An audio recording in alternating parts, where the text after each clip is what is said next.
standard equipment and features on the RS7 include RS body styling, 20-inch alloy wheels, Audi's Drive Select system, heated electric seats, full LED headlights, a head-up display, Audi's MMI infotainment system with sat-nav, Bluetooth and USB connectivity, and DAB radio, along with the Bose 14-speaker sound system, parking sensors, a reversing camera, an electric sunroof, 4-zone climate control and wheel-mounted shift paddles.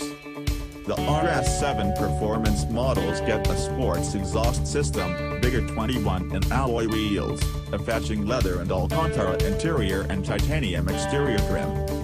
The price is tempting too, at £85,485 for the standard model. That's considerably less than many of its rivals. The catch, however, is that the options rapidly crank the price up.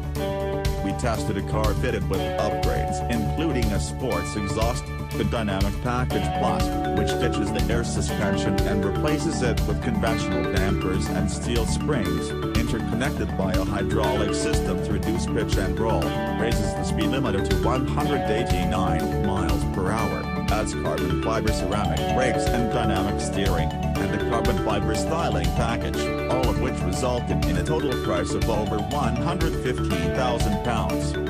That's more than the likes of the V8 engine Maserati quadruple GTS.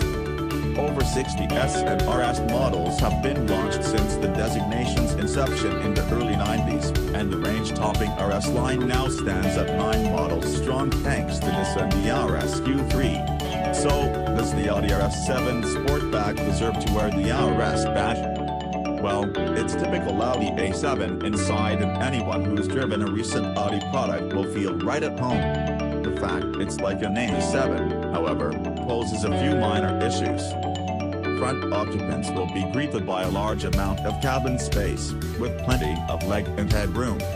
Taller rear occupants, however, will find that if they adopt the most comfortable position in the rear seats, their head will either be touching or brushing the roof. Otherwise, the rear seats are supportive and a center folding armrester and aircon controls improve comfort further. As standard, the RS7 comes with heated, electrically adjustable sports seats that are comfortable and supportive. Thanks to myriad adjustments, a decent footrest and an electrically adjustable steering column, it's easy to find a comfortable driving position. Many will no doubt still find Audi's multimedia and sat-nav system a little counterintuitive to use, since the main control dial has the opposite effect that you might expect. Rotate it clockwise and your selection moves upwards, instead of down. Nevertheless, the system is otherwise easy to use and very capable. On the plus side, the instrumentation is excellent in an easily readable TFT display, inset between the tachometer and speedometer, grants access to sat-nav functions and other readouts. A heads-up display is also standard, which presents a legible and bright readout in your eye line. It is also capable of displaying sat-nav directions, further reducing the need to take your eyes off the road, something that's a distinct benefit in a car as rapid as the RS7. Where it falls down a little is with regards to some minor details. Many of the rubberized and plastic finishes are too gray in color and feel a little low quality. Likewise, some of the switches feel a little flimsy and don't befit a car that costs upwards of £80,000. Although rear space may not be the greatest, the RS7 does at least feature a large 535-liter boot that can be further extended by dropping the rear seats.